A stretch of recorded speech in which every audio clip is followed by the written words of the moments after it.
Olá, meus caros estudantes de Direito Constitucional. Hoje eu quero conversar um pouquinho com vocês nessa microaula a respeito da formação histórica da organização política que nós chamamos hoje de Estado.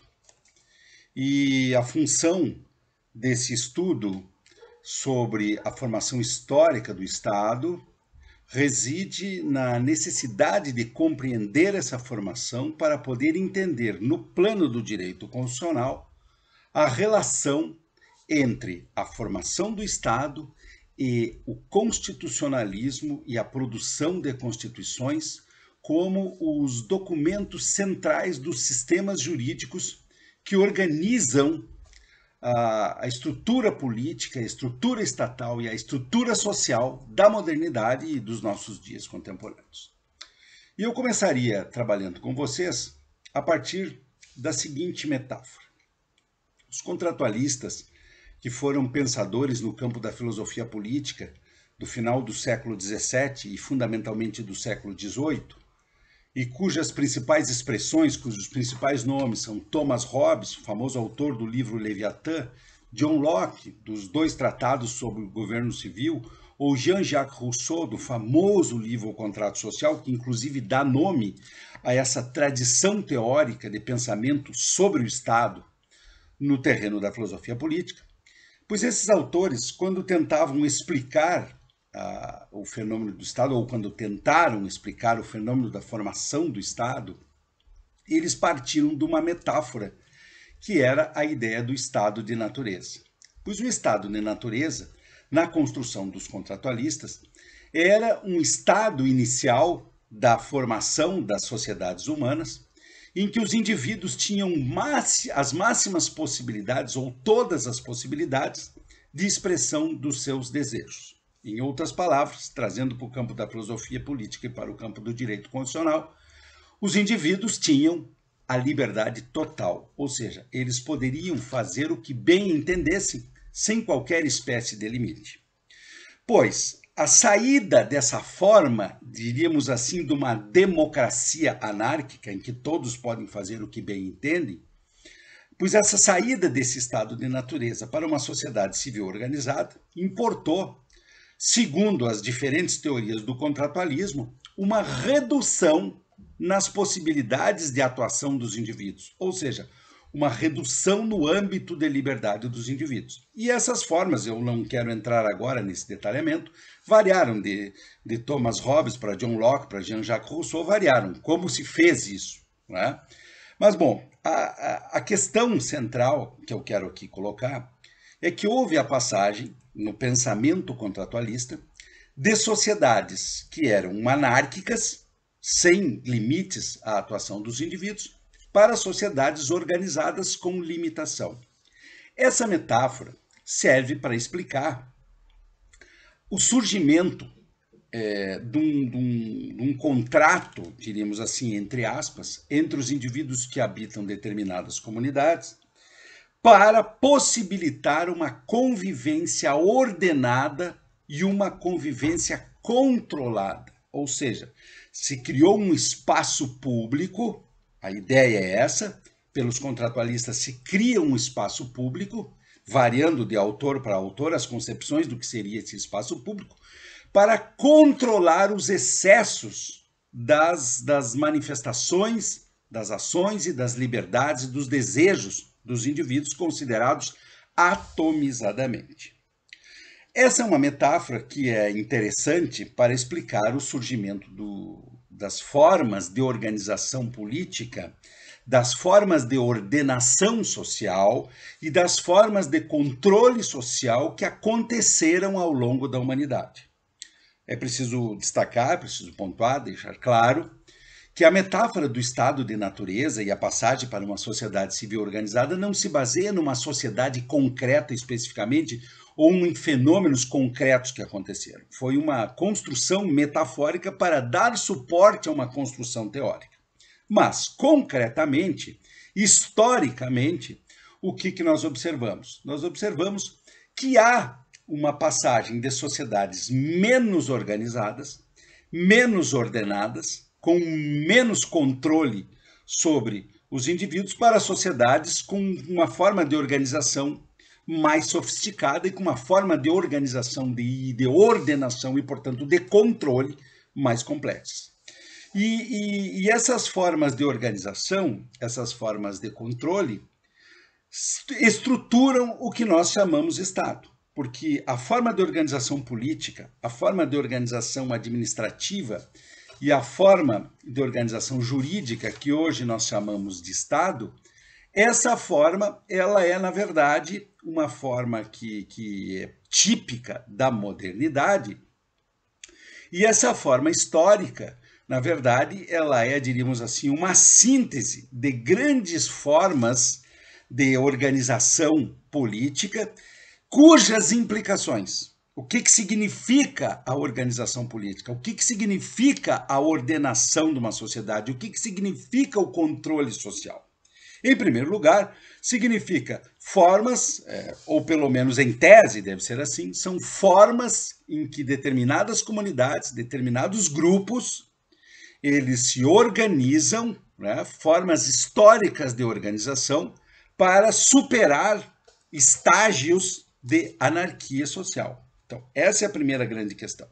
A segunda questão, o que significa, em outros termos, essa ideia de ordenação social, de ordenação política que acontece historicamente? Primeiro, existe a necessidade social, a necessidade dos seres humanos, ao viverem em grupos, eles precisam tomar algumas decisões que vão afetar a todos dentro do grupo.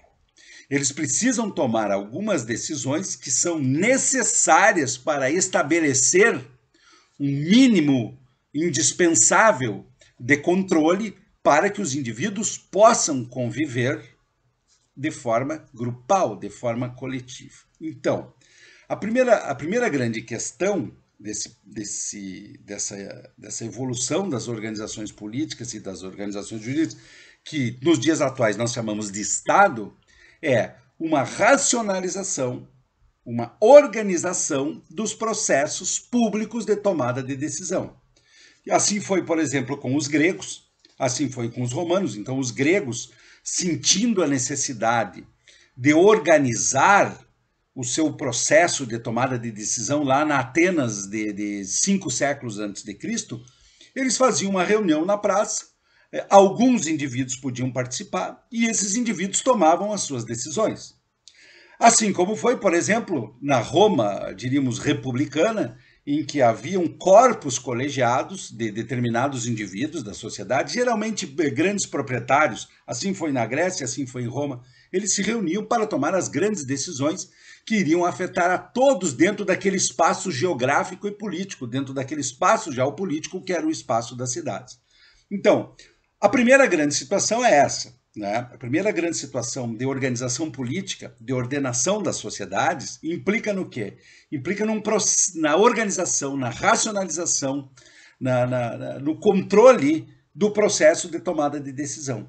Tem que se tomar decisões. Exemplo, o que nós vamos fazer com os indivíduos que matam outros indivíduos? Os indivíduos lá na praça grega, na praça ateniense ou no Senado romano dizem, olha, nós vamos fazer isso, vamos tomar tal decisão. O que nós vamos fazer para organizar as propriedades, a ocupação da terra aqui na nossa cidade? Quem tem direito à terra? Quem não tem? Como é que nós vamos fazer quando o dono da terra morre? Isso era decisão sobre a propriedade. Então, eles tomavam essas grandes decisões. Esse é um critério para nós entendermos esse processo de ordenação. Ou seja, então, os processos públicos de tomada de decisão dentro de um determinado grupo social é uma implicação importante e histórica nesses fenômenos de organização e de ordenação e de controle das comunidades, das sociedades, das junções de tribos, das cidades, enfim. Esse processo de tomada de decisão implica necessariamente num processo de normatização, criando esse fenômeno, que é o fenômeno que é afeito a nós, que é o fenômeno próximo a nós, que estudamos dentro de uma faculdade de Direito, que é o fenômeno de normatização jurídica. E, portanto, cria o fenômeno do direito. O direito como aquele fenômeno cultural, criação dos seres humanos, de produzir normas jurídicas para dar uma ordem a determinados grupos sociais. Então, essa é uma outra forma. E essa forma é uma forma tão importante que ela foi assumindo, a forma do direito, foi assumindo uma importância cada vez maior nos processos de organização das sociedades humanas. Até chegarmos ao clímax dessa importância que assumiu o fenômeno jurídico, naquilo que nós chamamos de Estado de Direito. E quando essa ideia dessa estrutura jurídica que organiza a sociedade, sempre através da produção de normas jurídicas, ela tem uma Constituição como principal norma jurídica, nós chamamos de estados constitucionais de direito, ou estados constitucionais, que são formas de organização política, são formas de organização social, dentro de um determinado território, para uma determinada população, que tem como principal elemento todas as decisões terão a forma de norma jurídica produzida através do direito, e produzida através de um direito positivo. Esse processo de normatização ele foi diferente em distintas sociedades. Por exemplo, indígenas americanos não tinham um sistema de normas jurídicas tão formalizado como criaram, por exemplo, os europeus. Não tinham, mas nem por isso deixou de haver nas sociedades americanas pré-colombianas, antes da chegada de Colombo em 1492, em que aqui habitavam incas, maias, astecas e todas as tribos norte-americanas, né? Apaches, Siux, Navajos, etc., eles tinham formas de normalização. Eles apenas não tinham uma estrutura institucionalizada, tal como tinham os europeus, mas tinham um processo de normatização. E a outra grande implicação das ordenações das sociedades ao longo da história diz respeito a uma distribuição de bens. Ou seja, a distribuição de bens materiais necessários à sobrevivência dos indivíduos, ela, de uma forma absolutamente caótica, ela passou por um processo de racionalização, de organização, mas, entre aspas, né, paradoxalmente, tem uma certa irracionalidade nisso. Por quê? Porque chegando até os eventos que culminaram com o capitalismo, nós temos um processo de grande acumulação que, dentro de uma perspectiva ideal, racional, humanitária, não deveria acontecer dessa forma. Então, um primeiro momento dessa nossa microaula, as sociedades humanas, elas saem de processos, diríamos, anárquicos para processos de ordenação, para processos de organização e para processo de controle dos indivíduos. Os indivíduos não podem fazer tudo o que querem. E esse processo tem algumas implicações, ou seja, como fazer esse processo? Primeiro, tem que se organizar os processos públicos de tomada de decisão que vão implicar na vida de todas as pessoas da comunidade. Segundo, esse processo assume a forma normativa, a forma de produção de regras que vão ditar comportamentos, chegando ao máximo, chegando à forma mais paroxista, a forma mais perfeita, diríamos assim, dentro de todas as imperfeições que acumula isso, que é a forma do chamado Estado de Direito, em que todos os comportamentos que devem ou que podem ser exigidos pelos indivíduos que governam em relação àqueles que não governam, os governados, é um processo de produção de normas jurídicas. Todos os comportamentos devem ser juridicizados, tornados jurídicos dentro do fenômeno do direito. Então, essa é uma segunda grande questão. E a terceira grande questão é que nesses processos de organização tem que haver uma forma de organizar a distribuição dos bens, que nos casos de países que têm altas desigualdades sociais, na verdade é um processo irracional, diríamos assim. Pois bem, essa forma de organização das sociedades humanas, ela pode ser dividida em quatro grandes momentos, segundo quatro formas diferentes de organização das sociedades humanas. A primeira grande forma A primeira grande forma é a forma que é realizada, que acontece na antiguidade, que é a forma de organização através de cidades-estados. As cidades eram organismos, eram entidades geopolíticas separadas e independentes. Então, a cidade de Atenas era absolutamente independente da cidade de Esparta e era absolutamente independente da ilha de Creta, assim como Roma não tinha nada a ver com outras cidades próximas dali. Então, essa é uma primeira forma. As cidades são independentes. E isso é tão importante que vai perdurar, por exemplo, na Europa, vai perdurar até o começo da modernidade. As cidades eram absolutamente importantes. E na Idade Média, as cidades eram ainda os grandes lugares, né, de consolidação do poder político. Então, nós vamos falar dos doges de Veneza, nós vamos falar da Firenze, nós vamos falar de Roma, que são cidades todas elas separadas umas das outras. Elas não são unificadas por uma autoridade central, como são hoje as cidades, por exemplo, no Brasil, em que nós temos um governo central que tem as suas competências, mas que as competências atingem todos os cidadãos no território nacional. Então essa é a primeira grande forma, que é uma forma que nós poderíamos dizer que ela surge a partir de uma unidade nuclear, que é a família. As famílias se juntam, formam as frátrias, que são grupos de famílias. As frátrias, os grupos de famílias se juntam e formam as tribos se juntam e formam as aldeias, e a junção de grandes aldeias vai resultar na formação de uma unidade geopolítica maior, que são as cidades. Esse processo na antiguidade, por exemplo, no mundo ocidental, vai culminar com uma grande cidade que se expandiu e que adquiriu as feições, as dimensões do império, que é Roma.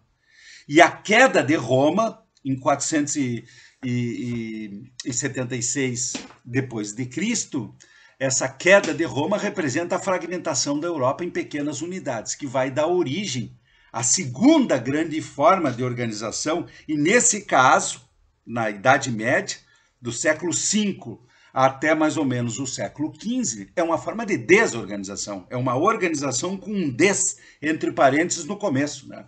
Porque a Idade Média se organiza através de feudos, que são grandes unidades rurais. Os detentores do poder na Idade Média europeia são grandes proprietários rurais que têm seus exércitos particulares, e eles exercem, dentro dos seus feudos, essas funções que hoje nós temos como funções públicas. A função de executar, de governar, de legislar, e a função de jurisdicionar, de dizer qual o direito é de cada, a função jurisdicional do poder judiciário. Então são nos feudos em que isso vai acontecer. O que acontece? Nos feudos, a relação que existe entre o senhor feudal e aqueles que moram dentro dos seus feudos, os servos e os indivíduos que moram nas cidades que pertencem aos seus feudos, essa relação é uma relação de servidão. É uma relação de servidão. Ele dá a terra, dá as sementes, e os indivíduos trabalham para ele sob condições extremamente exploratórias e expoliatórias. Essa é a forma fundamental de organização na Idade Média. E é uma forma privada, porque o senhor feudal está administrando o seu território. E tudo que está em cima do seu território está sujeito à sua autoridade. Seria de imaginar hoje, se nós pensássemos assim, que um feudo fosse uma enorme de uma fazenda, e todos os indivíduos que morassem dentro estavam sujeitos à autoridade do dono da fazenda, que fazia essas funções do Estado, e que tinha o seu exército, a sua milícia, diríamos assim, particular. Do século XV, do final do século XV para frente, o que começa a acontecer? Grandes senhores feudais, os reis, por exemplo, porque os grandes reis ingleses, grandes reis franceses, grandes reis espanhóis, eles eram grandes proprietários, eram os maiores proprietários que tinham. Eles começam a aglutinar feudos de outros senhores feudais e vão constituindo um grande território sujeito à sua autoridade. E isso vai dar, esse é o passo inicial pré-moderno, pré-idade moderna, de organização do chamado Estado-nação, ou seja, uma grande extensão territorial com uma grande população sujeita a uma autoridade centralizada. É o exemplo, a título figurativo, das monarquias absolutas europeias, em que os reis eram grandes senhores feudais que tinham seu poder em grandes áreas territoriais. Imagina as famílias, a família real da Inglaterra, era dona de praticamente toda a ilha do que é hoje a Inglaterra, Escócia, Irlanda, País de Gales e outras coisas. Ou seja, ali, na verdade, eles estavam administrando o seu patrimônio pessoal. Esse modelo concentrador de território e esse modelo concentrador de autoridade vai dar margem, vai criar as condições necessárias para que, após as revoluções, como por exemplo a Revolução Francesa, se criem estados que já não mais são vinculados a uma determinada pessoa, à autoridade de uma pessoa, mas sim são as novas, o que vai se chamar as repúblicas modernas. Então são estados que vão se chamar estados nacionais, porque tendem a aglutinar uma grande população com algumas certas características comuns. E aqui, por exemplo, a língua, a utilização de uma mesma língua, obrigatoriamente como condição para se fazer negócios com o Estado, é um elemento unificador de múltiplas, de ambivalências culturais e étnicas que não tinham proximidades. Então, o exemplo, estima-se que na França pré-revolucionária se falava mais de 30 línguas. A Itália, antes da sua unificação no século XIX, e até hoje tem isso, a Itália fala diversos dialetos. Os do norte praticamente não entendem os do sul. O que era isso? Foram múltiplas etnicidades, múltiplas etnias, múltiplos grupos culturais que foram forçosamente unificados dentro de um mesmo território, sob uma mesma autoridade. E para fazer negócios com o Estado, por exemplo, entrar com processo judicial, exemplo, concorrer num edital, como hoje nós temos na contemporaneidade, ou pedir uma certidão para um órgão público, tinha que ser feito numa língua oficial, que era a língua oficial do Estado, que na verdade era a língua de negócios com o Estado. E isso forçou artificialmente a criação de uma unidade, dentro do que hoje nós conhecemos estes grandes modelos de organização política, de organização administrativa e de organização jurídica, que são os chamados Estados nacionais, que têm um governo centralizado, que tem uma burocracia profissionalizada, agentes públicos, funcionários públicos profissionais para exercer as funções do Estado, e que tem um sistema jurídico que é baseado em uma Constituição. Então, nós temos hoje um modelo de organização política que se estrutura fundamentalmente através de normas jurídicas, que tem esse corpo permanente de funcionários, seja de natureza civil, seja de natureza militar, para que o Estado desempenhe as suas funções, que tradicionalmente estão divididas em poder legislativo, poder executivo e poder judiciário.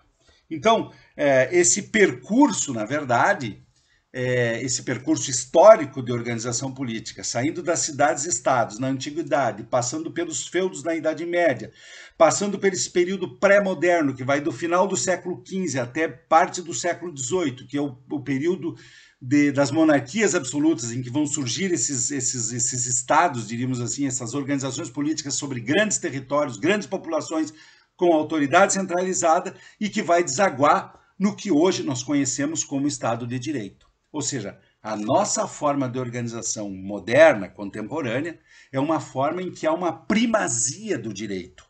O direito é o instrumento de organização da sociedade, porque através das suas regras jurídicas é que as pessoas irão ter que adotar ou não determinados comportamentos.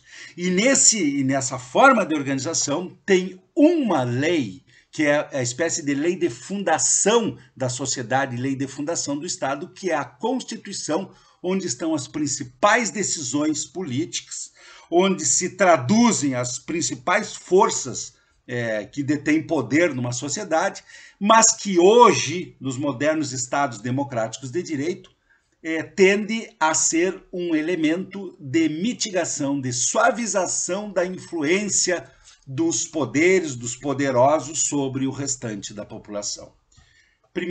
Primeira aula aí, uma primeira microaula sobre noções gerais sobre o Estado e sobre a importância disso para compreender o processo de constitucionalização. Na próxima aula vamos nos deter detalhadamente em cada uma dessas fases para que fique isso mais claro para vocês. Um abraço e até a próxima.